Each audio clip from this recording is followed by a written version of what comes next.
Being a financial advisor is a dream job, and that's coming from someone who's been doing this for over 14 years, but it's not all sunshine and rainbows. So in this video, we're gonna explore the pros and the cons of being an advisor so that, one, if you've been an advisor for some time, you can get reminded that you're not the only one experiencing these difficulties, or two, if you're not an advisor, you can make an informed decision on whether it's the right career path for you. If you're not aware of the challenges and some of the rewards of being a financial advisor, you may find yourself struggling to succeed or feeling unfulfilled in your career a few years in. So as we go through this together, I'd love to hear if you've been an advisor. Tell me in the comments, what are the big pros or what are the cons if you've got them? Put them in the comments below.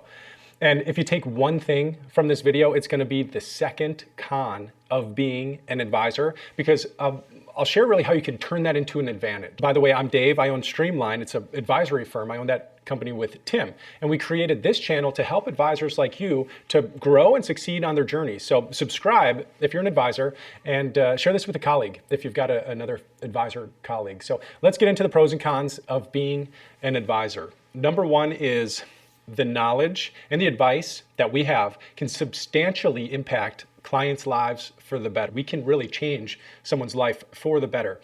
As an advisor, we've got the power to help achieve their financial goals, whether business goals or whether it's planning their retirement or just getting started for a young family or a married couple. Really being able to serve people in a way and getting paid to do so well is incredibly rewarding. The area of money can be such a burden for so many people or so many families, and we've got the ability through what we do, proper financial planning, to remove that stress. It's really quite an amazing feeling when we hear clients say, I feel so much better after starting to work with you, or I feel so much better at the end of the conversation than when I came in. That's pretty powerful. Another pro is that you get to work with people in all sorts of industry. Now you may get to the point in the future where you niche down and you focus on one industry or one certain type of person, but much of the time you'll have clients who are different experts in different fields, different areas of work. And I always found it interesting to learn more about these areas and just hear from them and hear about the expertise that they have. It's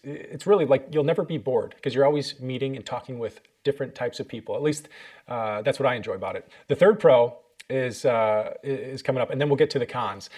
And the third one is advisors have a flexible schedule. You know, if you've been an advisor for some time, then you already know this. I know advisors who set expectations very early on at the beginning of the relationship with their clients, what their working hours are, and when they're going to be off. One of my friends is Jeremy Walter, and he takes every Friday off, and he's been doing that for years. And the focus then is on family with those 3 days weekends and trips that he does. So depending on where you work, you should be able to have a pretty flexible schedule and design your own hours. Now, let's get into the cons and then what most advisors are not telling you. Number one, first con is there's a pretty big learning curve when it comes to the technical knowledge that we need to know in order to help clients well. And it doesn't stop once you get your license or once you become a CFP. It's really a continual learning process because rules change, which seems like almost every month, at least every year, whether it's Congress changing rules about specific retirement accounts or tax laws or estate planning. We need to just continually be up to date. We need to learn and be curious in order to help provide help to our clients the best way possible. The second con is even if we're a 10 out of 10 in the technical knowledge part of being an advisor, we're only a 3 out of 10 communicator, then people are going to view us as a 3 out of 10 on the technical side as well. Remember this one quote, you're only as good as you can communicate, which is really a shame because that means that the best advisors, they don't always win. It's the best communicators that do, which is probably why our industry is sometimes seen as untrustworthy. You know, there's a lot of 10 out of 10 communicators out there that come in and call themselves an advisor and then sell products to people that don't need them and don't want them and can't afford them.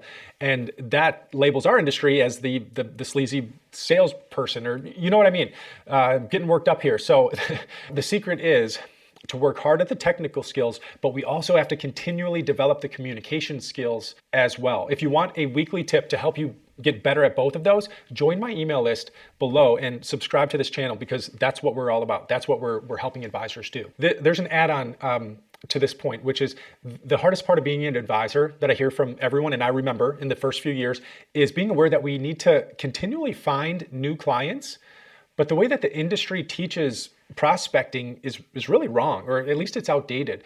Once we stopped prospecting at Streamline and we started becoming more findable, that's when our business really took off. And right now we're getting 40 people a month reaching out to us for an introductory call. And I talk a lot about it on the channel here as well. So that's just a big add-on to this last point.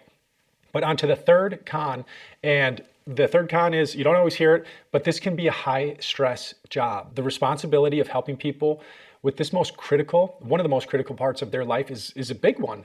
And great advisors, they don't take it lightly. According to this study a few years ago by Brad Klontz, after the 2008 financial crisis, 93% of financial planners that they surveyed experienced symptoms that were consistent with that medium to high levels of post-traumatic stress. A lot of advisors were having a hard time, and I lived through that as well. I remember it well, but you know what kind of advisors had less stress and anxiety during that period?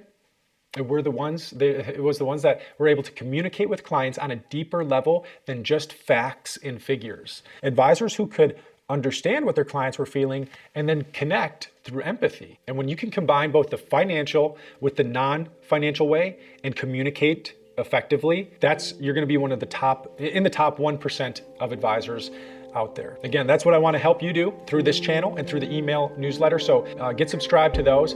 I hope this video was helpful. If it was, click the like button, and then I'll see you in the next one. Take care.